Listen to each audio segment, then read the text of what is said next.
Gloire soit rendue au Dieu de Papa Florian. Amen. Il y a un serpent qui est sorti de ta bouche. Oui. Donne le témoignage. Puissance. Feu. Puissance. Feu. Je rends grâce au Dieu Tout-Puissant de Papa Florian. Parce que pour que le témoignage soit un peu édifiant, il va partir en arrière de ma vie. C'est pour ça que je suis béninois. Je me nomme Boko Charles Olao Tito. Je suis venu en Côte d'Ivoire pour apprendre un métier. C'est mon grand frère qui m'a fait venir, mon grand frère maternel. Parce qu'on est de... Mon grand frère maternel, on est de même mère, père différent. Je suis le dernier de la famille du côté maternel. Donc, j'ai donné ma vie à Jésus depuis au Bénin depuis 2003. Mais ce n'a pas été facile. J'étais au village.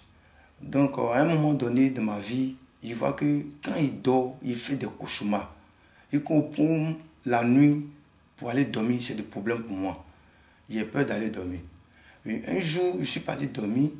Vers les 2h, 3h, je vois, dans mon ventre, je me suis réveillé en sursaut. C'est comme un serpent qui m'a mordu dans le ventre. C'est là le mal a commencé. 2007-2008. Par là. Donc, même quand je bois l'eau, j'ai l'impression que je suis constipé. Les choses qui sont légères. Comment aller à l'hôpital, un peu les médicaments à la pharmacie, ça n'allait pas du tout. Au point où ça devient plus grave. Et le mot du ventre, c'est quand ça commence à partir de 22h, c'est à 5 que ça me laisse. Ça a failli me tuer même. On partait à l'hôpital, on a fait plus de 7 échographies. Ils n'ont rien trouvé. Rien du tout. Mais quand on prescrit les médicaments, quand il prend les médicaments, ça devient encore plus grave. Donc, un jour... Et comme ça depuis 2008? Depuis 2008, ça devient encore plus grave. D'accord. Donc, c'est comme ça, un jour, il y avait un ami qui dans Céleste. Donc, avec les amis, on entend causer. Il dit non, il faut venir à Céleste, tout ça là. Il a causé à ma maman. Donc, on est parti là-bas. Ils ont fait leur cérémonie, ce qu'on faisait, on allumait bougies, ils ont fait tout. Mais le mal, ça ne passait pas, c'est toujours là. Ça devient encore plus grave. Au point où ma maman même a vendu demi-terrain pour aller me soigner. On est parti au CHU, on a fait les analyses. On a vendu un terrain pour pouvoir te soigner? Oui, demi-terrain même pour me soigner. Mais tout ça, ça n'allait pas du tout. Du coup, quand je suis venu en Côte d'Ivoire, le mal est toujours là, ça me fatigue toujours. Je me promène dans des églises pour que vous trouviez satisfaction, ça n'allait pas. Je me suis jeune, on prie pour moi, ça n'allait pas du tout. Donc, j'ai croisé un homme de Dieu, lui, par la prière, quand il dit, bon, de me calmer, que Dieu va me guérir. Et effectivement, un jour, je partais un voyage, parce que moi, je suis ferronnier, je suis soudeur. Je devais aller travailler à Boaké. C'est là, dans le cas, il dit, ah Dieu, il met dans la vie de quelqu'un, dans une autre ville, il y a aller chercher médicaments, me promener à cause du mot de vendre encore. C'est là, 2014, je me rappelle bien, le 5 avril 2014, ça allait bien. Et puis, j'ai fini. Je continue à aller à l'église, je continue à aller. 2019, récemment, il y a une dame musulmane qui m'a vu, dit que bon, que j'ai rêvé sur toi, tu es mort, on t'a enterré. Bon, moi, et puis ça, un musulman, il dit, oh, moi, il m'a à l'église, c'est dans quel coup, toi, tu vas parler de l'affaire de l'enterrer, et puis ça, la léger. Le mal est revenu encore. Mot de vente en 2019, ça a failli me tuer. Je suis pas dit, on m'a envoyé dans un camp de prière à Gonzague, chez un prophète, il fait un mois là-bas. Lui m'a dit, si tu quittes ici, tu n'as pas vivre, que tu vas mourir. Donc, par la prière, ça allait, bon, je suis revenu. Je vois que le mal, ça vient toujours, de temps en temps, ça me fatiguait. Parce que mon grand frère, lui, il est comme un cousin pour moi. Lui qui m'a envoyé ici. Comme un cousin pour moi, parce que c'est chez lui, il a appris mes métiers, il a fait tout, il a fini mes métiers, c'est lui qui me donnait des conseils. Lui-même qui m'a fait venir, il m'a abandonné. 1 an seulement, il a fait avec moi. Parce que ça fait 12 ans que je suis en Côte d'Ivoire. Lui m'a abandonné. C'est lui qui m'a pris, j'ai dormi chez lui. Lui, il a vu ma manière de travailler. Et puis, le mal, quand ça me fatiguait, il me voyait. C'est là un jour, il me rappelle bien, le 13 mai 2021, puis le 12, on s'est croisé, il dit, petit, vraiment, je vois cette situation, ce n'est pas bon. Je vais t'envoyer quelque part. Est-ce que tu es prêt pour aller? Parce que vous, les évangéliques, là, vous ne aimez pas entendre parler. Il dit, grand frère, je suis fatigué, il veut partir. Parce que je vais être vraiment orienté. Il veut que le Seigneur m'oriente. Parce que je ne comprends plus ma vie. C'est là qu'il m'a dit, Ok, faut venir. Tout d'abord, au niveau de mes finances, ça n'allait pas. De mon travail, ça ne va pas. Lui me voit ma manière de travailler. Mais pourquoi tu n'avances pas, petit? Ce n'est pas normal. C'est là, quand il m'a envoyé, on est venu.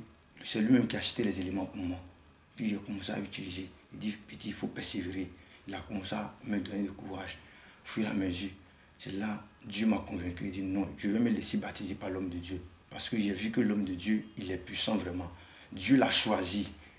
Vraiment, ce que Dieu fait à travers de lui, c'est que pour moi aussi, un jour, ça va arriver. Et puis, c'est comme ça, il venait, je prenais les révélations divines, je me purigeais, je priais, je prends l'air, sang de Jésus. Maintenant, il a décidé de prendre, mon grand frère m'a dit, maintenant, ce que je te conseille, quand ton monde devant te fatigue, tu as froid, tu tentes, ça va, ça revient là. Prends toujours l'eau là, et puis tu vas boire. L'eau de guérison. L'eau de guérison, tu vas boire. Donc, il a résolu en moi que chaque samedi, s'il vient, un lait, un lait avec l'eau. Et c'est ce que je prenais. Donc, mardi passé, mardi soir, je suis parti me coucher. J'ai l'habitude de faire, comment on appelle là, de méditer les 4 heures, prier avec le sang de Jésus.